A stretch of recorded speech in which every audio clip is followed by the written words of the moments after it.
To begin this video, we are going to be talking about the inverse head and shoulders pattern and the head and shoulders pattern. We're going to be talking about the rules that I use to identify both of these patterns. So let's go ahead and dive right in with the inverse head and shoulders pattern first, just because I like doing bullish patterns before I do bearish ones. So in this case, what we will have is the market will be pushing down. We'll see a pullback. We'll see a continuation of that downtrend. The way we know it's a continuation is price will close below the low of our first leg of the move. So the first leg of the move would be right here. This would be the pullback. Price is going to break below this first leg of the move. This is when we can start looking for head and shoulders patterns. And what we identify this as, once we push down, push up, and break below, is the right shoulder of our pattern and the head of our pattern. Head and shoulder patterns will have a right shoulder, a head, and a left shoulder, as the name head and shoulders actually applies, or implies, excuse me. So after we get all of that, we actually have to have set in stone rules, right? We need set in stone rules for how we're going to identify this. So once we have this move, this little 1, 2, 3 move, what we want to see is price push higher. As it pushes higher, we're going to create another termination zone. This is how I identify all chart patterns, is with termination zones. This termination zone, let me go ahead and lighten this up a bit and change the color, is going to be between the highs and lows, or not highs and lows, excuse me, highs and bodies of the initial pullback from our right shoulder. So right shoulder, the pullback up, the highs between the highs here, and the bodies of the candles here is going to be our termination zone. So after our 1, 2, 3 move, we create a termination zone between the highs and the highest bodies after our pullback from our right shoulder. At the top of that pullback is where our termination zone is. Once we have that termination zone, we want to see price push up and at least touch that zone with a wick. The body of a candle can go into that zone. That's not a problem. The only thing we cannot see is the body of a candle closing above this zone. That invalidates a head and shoulders pattern for me. So again, we can see the wick of a candle go into the zone. We can see a wick of a candle go past the zone. All that's totally fine. The only thing we cannot see is the close of a candle being up and above that zone, because that's going to invalidate my head and shoulders pattern. That is the first rule for our head and shoulders pattern. The next thing we are going to do is create another termination zone. This one is going to be from the bodies of the candles of our first right shoulder to the head, the bodies of the head of our pattern. So it will look something like this in terms of the termination zone. We'll go from the bodies of the right shoulder down to the bodies of the head. What we want to see is price come down and at least touch the top of our termination zone, but price cannot touch, even with a wick, cannot touch the top or the bottom of our termination zone, which would be the bottom of the bodies of the head of our pattern. So in this case, we can see price do this. The wick of a candle just come to our termination zone. And once more, the termination zone exists between the bodies of the candles of the right shoulder and the bodies of the head of the pattern. So at this point, we can see wicks touch our termination zone. We can see bodies of candles coming into our termination zone like this. We can see wicks get really, really close to our head of our pattern. But the thing that invalidates the pattern is if a wick touches the bottom of our termination zone, or in other words, touches the bodies of the head of our pattern. At this point, we do not count this as a head and shoulders pattern. At this point, we actually have the rules met for a double bottom pattern, right? That's why we don't count this as a head and shoulders pattern. So again, the termination zone here being between the right shoulders, the bodies of the right shoulders, and the bodies of the head, this is where we want to see price terminate before heading higher. So that's how I identify a bullish head and shoulders pattern. Those are my rules. First off, we'll go through them one more time because I know this can get a bit complicated. We want to see our trending move down. We then want to see a pullback. Doesn't matter how many candles are in the pullback, just a pullback of some kind. We then want to see a break and close below the low of that pullback. At that point, we can create a termination zone at the highs, between the highs, and the bodies of our pullback here after our right shoulder. After we have our termination zone in place, we need to see candles push up from the head of our pattern and at least touch this termination zone. Bodies of candles can close inside of it. A wick can go past it. We just want to make sure that a candle does not close above this termination zone.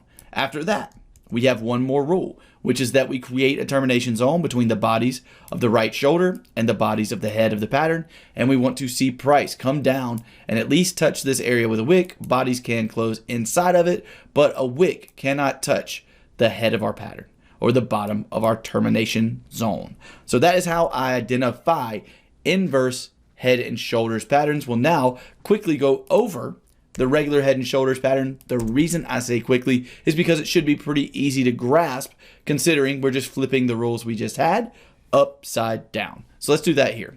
First off, what do I want to see? I want to see a move that pushes higher. I then need to see a pullback. I then need to see a break and close above our initial swing high. So after this 1, 2, 3 move, I can now draw out a termination zone. Where's my termination zone going to be? It's going to be between the bodies and the lows of this initial shoulder pullback. So after this first shoulder, we get a pullback, and now it's between the bodies and the lows of this pullback is where my termination zone will go. So at that point, we have our termination zone. We then need to see the head of the pattern start pushing down. We need candles to at least touch this termination zone. We can see bodies of candles get in this termination zone. We can see wicks go past it. What we cannot see is the body of a candle close below our termination zone. That would invalidate the pattern. Other than that, though, we have a valid head and shoulder setup, and we can start looking for our next rule. What is our next rule? Well, we've already talked about our first initial termination zone, which is right here. What's our next rule? The next rule is that we want to make sure that on the push up in price, we get a termination between the bodies of the first shoulder and the bodies of the head of the pattern. So we'll draw out that termination zone now, like so. We have the bodies of our initial shoulder up to the head of our pattern. Is this a valid head and shoulders pattern? Yes, it is. Why? Because we at least touch this area. Could we see, let's say, something like this? Would this be valid? Hopefully you said no. And the reason this would not be valid is because we have wicks touching above the bodies of our head. We cannot see that. So would this be valid? Yes, this would be valid. So we can have bodies close inside of our termination zone. We can have just a wick touching it and bodies closing below it. That's totally fine. What we cannot have is the body of a candle or the wick of a candle touching the head of the pattern, or the bodies of the head of the pattern, or in other words, the top of our termination zone. That would invalidate the pattern. Anything other than that is a valid head and shoulders pattern considering our rules. So this, in other words, would be a completely valid head and shoulders pattern. Hopefully at this point you have a good idea of how we're going to be identifying inverse head and shoulders patterns and regular head and shoulders patterns. If you don't, no worries. We're going to dive down to some charts, actually take a look at a few examples on real candles, and we're going to do that right now. I'll see you down there. All right, so what we have here is a valid head and shoulders pattern according to my rules. This may not look like a perfect head and shoulders pattern, and that's on purpose. I'm not here to show you absolutely perfect examples. I want to show you real-time examples that you can actually take and apply to real markets. And this is a real-time example of a head and shoulders pattern that meets all of my rules. Let's talk about why doing the same exact thing that we did last time by placing the market in market replay mode, which makes it really easy for me to teach. So at this point, what do we have? We have a market pushing up, pushing down, pushing back up. What we call this is our right shoulder and the head of our pattern. The rules for this is we need a break and close below and a higher high, excuse me, I said below, a break and close above and a higher high than our previous high in order to count this as the head of the pattern. Once we have the head of the pattern, the next thing I wait for, this is my first rule after getting the head of the pattern, is I wait for the market to come down and retest the first shoulder. So if we're drawing this out as a trend, we would see the market pushing up to a high, pulling back to our shoulder and pushing up to a new high. This pullback to our shoulder, I put a horizontal line on the lowest bodies of that pullback. What I want to see, and also on the lowest low of that pullback, what I want to see is similar to the double top and double bottom thing. I want to see the market come down and test this area. I do not want to see a candle close below it. What I want to see is that the market has come down and tested this area with either a wick or a body can close in it and a wick can go past it. The only thing I can't see is a body closing below this area. So anything else is fine as long as we test and reject this area to the upside. So let's see what price does as I click play. Right there, we have a test of this area with this candle wick right here. So right now, my rule number 1 is met, which is a test of the bottom of the previous shoulder. So that would be this zone right here, which did get tested right here. My next rules are that, since we already have that one done, and I'll just leave that here in case I need to do another example. My next rules are that I want to see price come up at least to the right shoulder, but price cannot touch the head of the pattern. Let me make these a little bit bigger. It might be difficult to see. There and there is my termination point for my second rule. What this means is I want to see price push up and at least test this shoulder.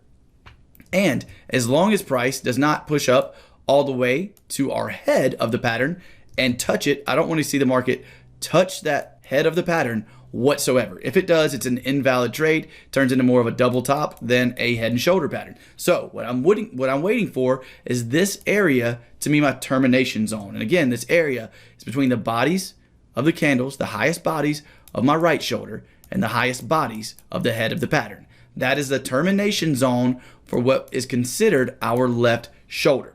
So at this point, we know we can see price, or we must see price at least touch 129.57 because that's the highest bodies of our right shoulder. We know that price cannot touch the highest bodies of the head of our pattern. As long as that happens and we see a push lower, we have a valid head and shoulders pattern. Let's see what price does. Eventually we push down and we break through the neckline. And I do need a break through the neckline zone in order to classify this as a valid head and shoulder pattern. Now, let's go through that really quickly one more time to make sure you understand it. We need the creation of a right shoulder. We need price to break above that right shoulder. We then need the creation of the head, which just means we need to start seeing a pullback. The initial thing we're looking for with that pullback is that it comes down and tests the bottom of our right shoulder. We want it to at least test the bodies of that swing low, but we do not want to see price close below the low of that swing low. As long as we get that, as we do here, and the market starts pushing higher, we now have another zone to pay attention to between the highest bodies of our right shoulder and the highest bodies of the head of our head and shoulders pattern. This is the termination zone for our left shoulder, which is this right here.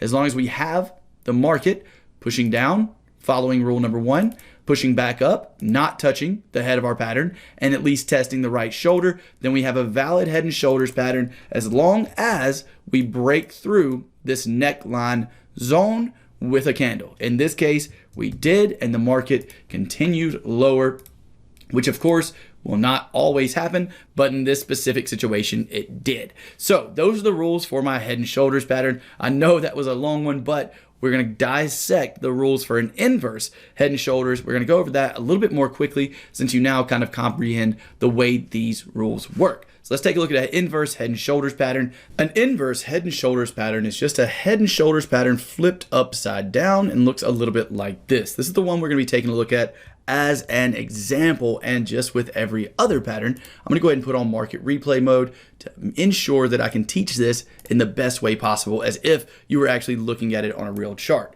So if we're looking at this on a real chart and analyzing it, we can see that we have a push down to a shoulder, which is actually right here.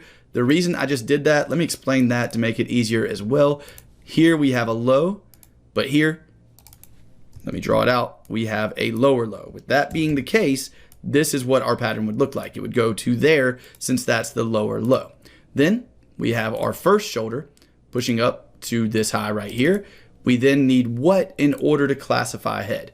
we need the market to break through this low. Since we did break and close below and create a new low down here, we now have a left shoulder and a head. What are we looking for at this point? What would you expect us to be looking for based on what you know about the regular head and shoulders pattern we just looked up? Well, we want to see the market test this area. Let me make these black. That might be hard to see with everything being blue. So we want to see the market test this area right here. Why? Because this is the area between the bodies of this pullback and the wick of this pullback. With that being the case, this is the area we want price to test. How do we want it to test this area? We want price to push up and at least touch this area with a wick. We can see a body close in this area. We can see a wick go above it. What we do not want to see is price push up higher and end up creating a higher high right here in price compared to the previous high over here. So let's press play and see what happens. Right there. Do we have a test of our zone that does not close above our zone? Yes, we do. So at this point, what are we looking for? We already have the test of our zone. And if this pattern is just the opposite of the regular head and shoulders pattern, then we would make a zone out of the bodies of the left shoulder along with the bodies of the head of this pattern. This is the termination zone that we're looking for our next rule. What does that mean? That means we want to see price now pull back and at least touch this area. But what we don't want to see is price come all the way down and touch the head of the pattern. If we get a touch of the head of this pattern, then it invalidates the pattern. But as long as we get a test of the previous shoulder, then we're good to go to start looking for that break to the upside. So this is the area that we're paying attention to for our next rule. It is going to be between this shoulder and the head of the pattern. So let's see what price does. As we push up, we do push up a bit higher right here, but we do not close above our zone. So with that being the case, is this still valid? Yes, it is. And we're still looking for the test of our previous shoulder. So let's go ahead and see what happens with price. We push down, we test that shoulder. We now have a break of our neckline zone. This is all turning into a valid head and shoulders pattern. So we're going to go through that really quickly one more time. What we're looking for is the push down, which we have right here. We're looking for the first shoulder to create a pullback. We're looking for a break through that pullback to create the head of the pattern. At that point, we create a zone with the top of our first shoulder.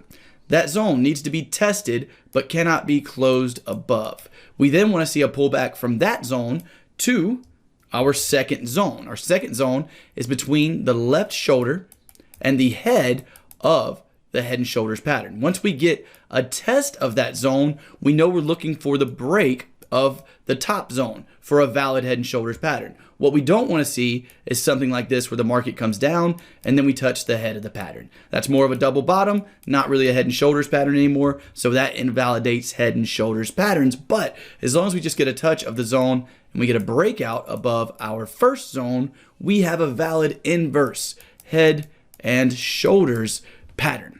So those are my rules for each of the patterns that we learned. After knowing and understanding the rules that I use in order to identify inverse head and shoulders and regular head and shoulders patterns, it's really important for you to understand that we don't just trade because we see these patterns. We need a reason to actually enter the market. We call these entry reasons. We talked about them on double bottoms and double tops in the last video. And now what we're going to do is dive into the entry reasons that I use for inverse and regular head and shoulders patterns. We're going to do that in the next video. So I will see you there. Talk soon.